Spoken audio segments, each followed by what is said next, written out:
Hello，大家好，我係 Echo。嗱，咁98平方咧可以做到4房3個洗手間，並且咧有埋呢一個天台啦，加埋呢一個花園喎，仲可以免費停車。呢一個 layout 係咪相當熟悉呢？我哋今日咧到翻呢一個雅居樂嘅浩湖居呢一邊咧，跟住就會睇翻一套4分1別墅嘅。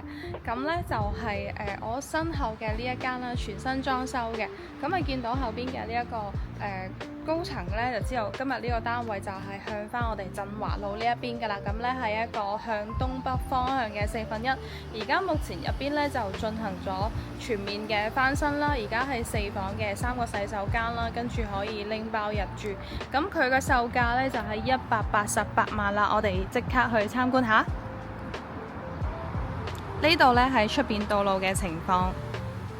我哋今日呢一個單位呢，係屬於小區入邊係最靠近外牆，我哋呢個外牆嘅呢一排嘅，即是話出邊呢就係振華路啦，喺出邊有啲公交車搭車嘅站點啦。呢一度屬於一個中心城菜立湖嘅商圈，食嘢啊各方面都係比較方便嘅。由港珠澳大橋出發到呢一度，僅需35分鐘嘅一個車程。咁我哋今日分享嘅呢一套呢，係4分1別墅嚟嘅，浩湖居嘅建築面積係98平方，呢一個係入淨嘅面積，但係佢而家呢，經過咗一輪擴建，實用呢係去到咗84平方左右。咁呢一度呢，呢個小區嘅情況，浸水嘅情況呢，就係話呢一排地勢已經係加高咗㗎。咁呢一邊呢，就係唔會啦。跟住而家呢，就做咗好多嘅呢一種都係比較特色啲嘅磚咯。而家好多我見啲花園呢，全部都係攞啲即係比較有跳躍性嘅磚咁啊去做鋪設啦。咁首先入咗嚟呢一邊呢，就係一個我哋花園啦。呢一度呢，就有30個平方嘅，佢哋做咗係一個藥式嘅咁樣咯。上邊呢一度而家係放2張凳，我哋可以喺度曬下乾肉咁樣咯。咁呢度出邊呢，我哋又可以燒嘢食啦。上邊做咗一個雨棚，可以遮光線遮雨。咁我哋停車呢一個單位係停唔到入嚟室內嘅，你只可以停喺路邊呢一度。咁佢路邊你停咗喺門口度呢，隔離都係即係嗰啲車都係可以過得到咯。好啦，咁從大門呢一度入到嚟呢，就會一眼望晒我哋呢一個客廳啦，加埋飯廳嘅。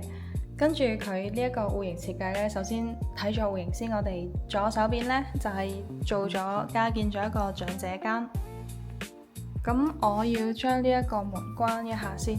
嗱，佢係咁樣嘅，原先即係佢用咗呢一個好似啲隱形門咁樣咯。我哋呢一度呢係洗手間嚟嘅，佢都係用呢一種材質，佢呢個係板嚟嘅，唔係石，但係呢，你望落去好似啲石嘅紋理咯，石嘅質感咯。咁你開咗門入去呢，有一個1.25米嘅床咯。大嘅單人床啦，可以叫做長者間。呢一度做咗一排嘅定制櫃。呢一度呢，就個窗口位望返去我哋大門口呢個方向啦。勝在我哋呢度前面呢係冇高層嘅，所以呢，你望出去呢會比較開揚啲。呢個方位向返東北，跟住呢一度就改咗呢個門窗嘅，做埋呢一個隔音網喺度。咁佢呢個單位嘅裝飾呢，跟我哋以往睇嘅又有些不一樣咯。以前好多呢，就係用翻啲油鋼磚，而家呢個地面呢，都係攞翻啲，即係都係有啲紋理，有啲花紋，比較灰灰地米色、棕色之類嘅。跟住我哋睇翻呢一個廳，咁個廳上面呢，都係。呢個係有主燈啦，咁啊做咗一圈嘅呢一個氛圍燈帶咧，做翻個吊燈落嚟，咁就有埋一個趟門啦，我哋可以直接行出去花園度。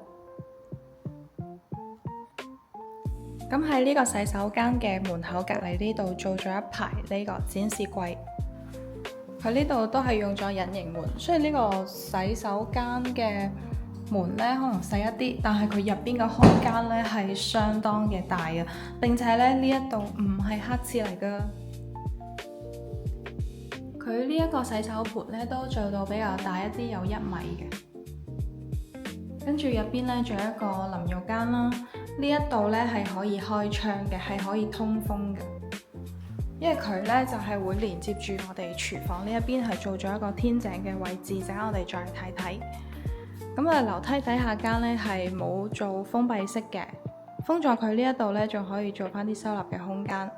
而家餐台度咧就係一個4人位嘅餐台，身後邊做咗啲櫃仔喺度可以收納咯。呢一邊咧就係開放式嘅廚房啦。其實呢個廚房我哋都可以改翻係即係整翻啲可以推拉嘅趟門咯。你如果平時煎炒會比較多嘅話呢，咁呢度都好好更改。而家佢呢個廚房呢，睇落去其實幾乾爽、幾清即係幾清爽下嘅，因為呢，佢係冇做太多嘅櫃咯。咁其實有時候咁樣呢，簡單啲都幾好嘅。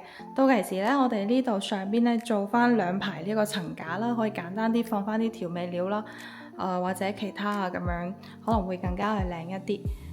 咁頭先呢，我就有話過佢呢一個窗口呢一個天井嘅位，佢咁設計得係唔錯，因為好似我哋之前去睇其他啲單位呢，佢係封咗佢起身，就唔係有個天井位咯。即係如果喺隔離屋度，其實人哋又做埋嗰個廚房擴建咗出去之後呢，你變咗你廚房呢係變咗封閉式噶啦，即係冇光線，即係通唔到風噶啦。咁佢而家呢，就利用呢一個空間間咗一個平方出嚟咯。咁嗰邊呢，我哋洗手間又可以透氣，廚房呢一度呢又係可以透氣，並且呢又係更多嘅光線出嚟。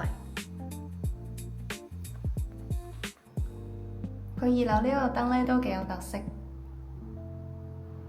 咁2樓我哋上去呢，就係啲牆身呢，基本都係暖色調為主嘅。2樓嘅間隔呢，就係2房加一個公共洗手間啦。我哋睇咗右手邊呢一個先，其實都係屬於雙人床嚟嘅。咁就有一個背景板啦，床嘅背景板啦，加埋呢一個定制嘅衣櫃啦。佢呢一度呢，就做咗呢啲原生切割嘅呢一種咯。咁可能工藝上邊呢，都係會貴翻啲。呢個房間嘅色調比較沉穩少少。咁窗口呢，呢一度都係做晒呢一個蚊網嘅蚊窗嘅。呢一邊嘅方向呢，向翻東南。咁啊有埋冷氣機啦，喺隔離嘅。跟住右手邊，哇！呢個洗手間其實幾靚喎。雖然佢嘅瓷磚同樓下一樣，但係咧唔知點解覺得呢一度呢係清新好多，光線好好呢一度。咁我哋再睇睇佢3段嘅設計咯。好，到呢度第3個房，連埋1樓第3個房啦。房間呢，基本所有嘢都配齊噶啦，你拎啲衫過嚟呢住就 OK 噶啦。咁呢邊呢，就頭先我哋喺1樓花園度望唔到啊，喺呢個房呢，你可以直接望出去我哋出邊道路嘅情況。咁對面呢一度呢，係一個園藝嘅市場嚟嘅。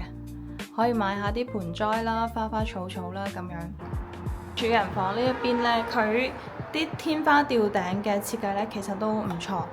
跟住我哋呢一邊呢，係用咗風管機，所以見唔到呢一個冷氣機啦，更加係美觀一啲。跟住都係一個雙人床咯，呢一度係一張1.8米嘅雙人床啦。咁上邊呢啲睇落去冇咁單調咯。同埋你邊邊呢一度其實好多呢一啲圓形嘅切割嘅空間，跟住呢一度呢係主人房嘅淋浴間啦，會大啲，有4段嘅設計，入邊仲有個浴缸，我哋可以浸下。天台嘅位置已經擴晒出去㗎啦，咁佢面積呢圍到係有11個平方左右咯。到時候喺呢度串上一連串嘅呢啲星星燈啦，再加埋其他嘅佈置啦，咁啊係更加溫馨。呢度出邊呢係振華路，都會係有車會肯定係有啲車聲嘅，但係呢，佢關咗窗，平時夏天可能你開冷氣呢就唔覺咯。嗱，跟住呢度呢就有個村巴，佢會喺前面度都會停。咁喺呢一個屋苑呢，你前後左右其實食嘢都比較方便咯。佢雅居樂嘅車站佢搬咗一個位置啊嘛，搬咗喺呢一度啊。見到上邊呢度有啲白色嘅，就係呢一紮嘅建築嘅下邊咯。咁我哋而家咁直線過去，其實就2公里。不過我哋呢度都有村巴經過，其實佢都唔影響咯。OK， 咁呢一個單位呢就分享完畢㗎啦。4房嘅豪居可以拎包入住，總價係188萬。